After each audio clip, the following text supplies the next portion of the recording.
বিভিন্ন গণ্যমান্য ব্যক্তিবর্গ এবং রাজনৈতিক দলীয় নেতাকর্মী আছেন, তাদের সবাইকে সম্পৃক্ত করে আমরা আসলে উন্নয়নের কর্মকাণ্ডগুলো পরিচালনা করতে চাই এবং সেটা দৃশ্যমান। আগামী ধামরাই বিনির্মাণের জন্য আপনার কি পরিকল্পনা?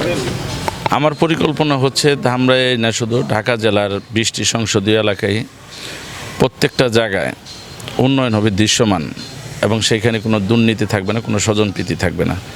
যেহেতু আমরা রাজনীতি করি, এই রাজনীতির মূল লক্ষ্য এবং উদ্দেশ্য দেশ এবং জনগণ।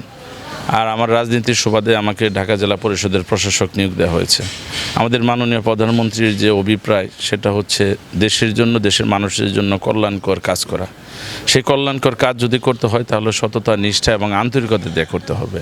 সেই কাজগুলো করার জন্য আমি নিজে সশরীরে এবং আমার ইঞ্জিনিয়ারিং যে টিম আছেন এবং অফিসের যারা আছেন বিভিন্নভাবে অবকাঠামো উন্নয়নের সাথে সম্পৃক্ত, তাদের সবাইকে সম্পৃক্ত করে এবং ঢাকা জেলার 20টি সংসদীয় এলাকার যারা বিভিন্ন গণ্যমান্য ব্যক্তিবর্গ এবং রাজনৈতিক দলীয় নেতাকর্মী আছেন, তাদের সবাইকে সম্পৃক্ত করে আমরা আসলে উন্নয়নের কর্মকাণ্ডগুলো পরিচালনা করতে চাই এবং সেটা দৃশ্যমান।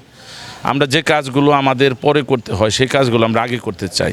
যেমন আমাদের এখানে একটা আপনার আবেদন পড়ে যে আমরা একটা মসজিদ করব বা মন্দির করব বা মসজিদ করব বা রাস্তাঘাট করব, যে কোনো ধরনের, সেগুলো আমাদের একটা দরখাস্ত দেওয়ার পরে যুগের পর যুগ, মাসের পর মাস পরে থাকে। কিন্তু আমার কথা হচ্ছে যে কাজগুলো আমরা করব, নীতিগতভাবে সিদ্ধান্ত নেব, সেগুলো আমাদের ইঞ্জিনিয়ারিং টিম সহ আমি নিজে সেখানে উপস্থিত হয়ে আমরা চাই সেগুলো আগে দেখার জন্য যে আমরা কি কাজ এখানে করতে পারি, কত টাকা বরাদ্দ দিতে পারি। সেই কাজগুলো যদি আমরা করে তারপরে যদি আমরা আবেদনটা নিই তাহলে আমাদের দুইটা লাভ হয়। একটা হলো সময়টা এবং অর্থের অপচয়, দুইটাই আমরা রোধ করতে পারি।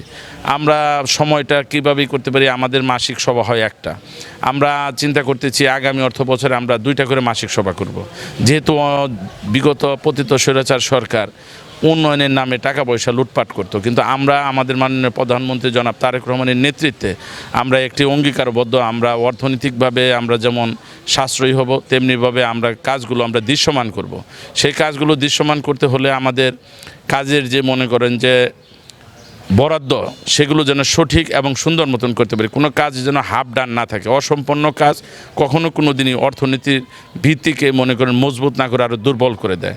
যে কাজ আমাদের জনগণের জন্য হবে, দেশের জন্য হবে, সেই কাজগুলোকে আমরা সঠিক এবং সুন্দরভাবে সম্পন্ন করার জন্য আমরা পূর্বে দেখে বরাদ্দ দিয়ে আমরা সময় এবং অর্থের অপচয় দুইটাই আমরা রোধ করার চিন্তা করছি। এবং আপনারা দোয়া করবেন আমাদের মাননীয় প্রধানমন্ত্রীর জন্য। আমাদেরকে যে লক্ষ্য এবং উদ্দেশ্য নিয়ে আমাদেরকে ঢাকা জেলা পরিষদের প্রশাসক নিয়োগ দেওয়া হয়েছে সেটার জন্য আমি তার অভীষ্ট লক্ষ্যে আমি পৌঁছাতে পারি। ধন্যবাদ আপনাদের।